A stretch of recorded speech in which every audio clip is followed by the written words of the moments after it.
पंतप्रधान आवास योजना ग्रामीण अंतर्गत ज्यांना आपलं हक्काचं घर उभं केलंय अशा हजारो लाभार्थ्यांच्या संघर्षाला, श्रमाला आणि स्वप्नांना सलाम करत आहोत। घर ही फक्त एक वस्तू नाही, वास्तू नाही, ते स्वाभिमान, सुरक्षितता आणि स्थैर्याचा आविष्कार असतो, आधार असतो। आज तो हक्काचा आधारस्तंभ महाराष्ट्रातल्या लाखो कुटुंबियांना मिळालेला आहे।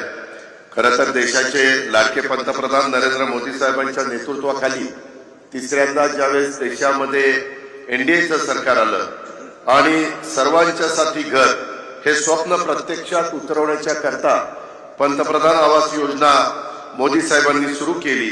या योजनेअंतर्गत महाराष्ट्रात लाखो लोकांच्या डोक्यावर हक्काचं छप्पर हे येणार आहे।